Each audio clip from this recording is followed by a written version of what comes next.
हम नहीं डिसाइड करते कौन कब जाएगा, इट्स ऑल प्री डिसाइडेड। जिसे हम कहते हैं जब इंसान जन्म लेता है उसी दिन तय हो चुका होता है वो कब जाएगा। Second, when you read shastras or when you are in spirituality or when you are being religious, what everyone teaches you is आप अकेले आए थे, आप अकेले जाएंगे। आपको ये समझना होगा कि कोई भी परमानेंटली आपके साथ नहीं रहता, कोई कभी भी जा सकता है। पर हमारी प्रॉब्लम है हम डेथ के ऊपर बात नहीं करते। किसी के घर में भी डेथ के ऊपर बात नहीं हो रही है। हर इंसान जब भी डेथ के ऊपर बात होगी, अच्छा अच्छा बोलो, ऐसा बोलो ही मत। क्या नहीं बोलने से नहीं आएगा? उसको जब आना है वो आएगा, पर आपके लिए वो एज अ शॉक आएगा कि आपने तो सोचा ही नहीं ऐसा कुछ हो सकता है। बट यही है कि हम सोच नहीं रहे। इसलिए कहा, एक सॉन्ग है, भले वो सॉन्ग बहुत हैप्पी सॉन्ग है, बट एक आपको लेसन देता है, अपना हर पल ऐसे जियो जैसे कि आखिरी हो। कि यू हैव टू अंडरस्टैंड कि इसको कल ही कुछ हो सकता है। क्या मैंने इतना समय बिताया है इस इंसान के साथ कि अगर कल कुछ हो गया तो मैं ये ना सोचूं कि यार मैंने तो समय ही नहीं दिया।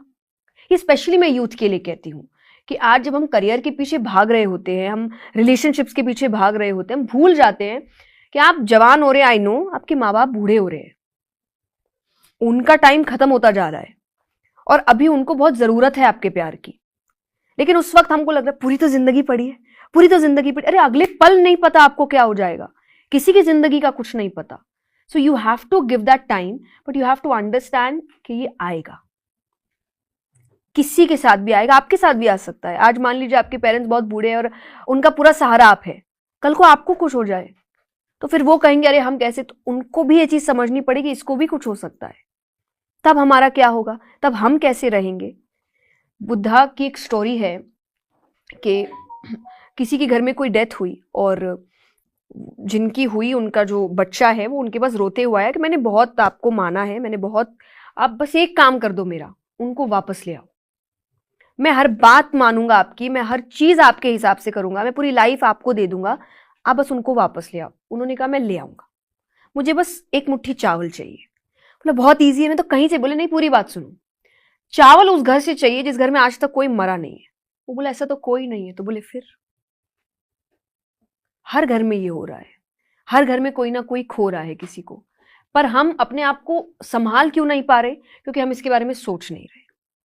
हमें बात करनी पड़ेगी, हमें ये चीज मानना पड़ेगा, नथिंग इज परमानेंट। हमें समझना पड़ेगा अंत में आप ही आपको आगे लेके जा सकते हो, किसी के सहारे के थ्रू आप आगे नहीं जा सकते। आप अकेले अपने आप को आगे लेके जाएंगे। देखिए भगवान का भी ये बताने का तरीका है कि मैं बहुत टाइम से सिखा रहा हूं तो सीख नहीं रहा, कि कोई साथ नहीं रहेगा।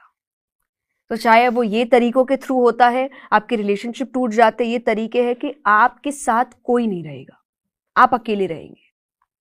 तो आपको इतना स्टेबल बनना पड़ेगा कि आप किसी रीजन से किसी के ऊपर डिपेंडेंट नहीं है। प्यार है, वो प्यार आप जब तक इंसान है आप निभाइए, आप रहिए। जब बुलावा आएगा आपका भी आ सकता है, उसका भी आ सकता है, उसके बाद आप अच्छी मेमोरीज याद रखिए। वो इंसान जा चुका, वो दूसरी जगह शायद जन्म भी ले चुका, वो अपनी दूसरी लाइफ बिता रहा है। बी हैप्पी कि आपने एक समय तो बिताया उनके साथ, अच्छा समय बिताया। जब आया बुलावा वो चला गया। I know it's very easy to say, पर ये बहुत टफ होता है कि आज भी जब मैं ये सोचती हूँ कि कल को मेरे पेरेंट्स को जब कुछ होगा, मेरा क्या होगा, क्योंकि मेरी दुनिया उनके आगे पीछे घूमती है, वो मेरे साथ हर जगह ट्रैवल करते हैं, मैं कभी उनके बिना रही नहीं हूँ। मुझे लोग कई पॉडकास्ट में पूछते हैं कि आपको घर की याद नहीं आती है क्या? तो मेरा जवाब होता है मेरा घर मेरे साथ चलता है, क्योंकि मेरा घर मेरे माँ बाप है और वो मेरे साथ घूमते हैं। पर एक दिन आएगा, आज मुझे व्यासपीठ पे बैठते ही मेरी आंखें ढूंढती पापा कहाँ हैं, बस वो दिखने चाहिए। उसके बाद भले मैं पूरी कथा 3 घंटे उनको देखूं भी ना, पर बस एक बार बैठते ही मुझे कि एक दिन आएगा जब वो नहीं होगा, जब वो आसपास कहीं नहीं होंगे और बैठ के मुझे वापस अपना काम करना पड़ेगा। और वो लाइफ टाइम मेरे लिए वही है, पर मुझे पता है कि आएगा। और मैं ये चीज अपने आप को समझाती हूँ कि आएगा और हैंडल करना पड़ेगा, क्योंकि दुनिया किसी के लिए नहीं रुकती।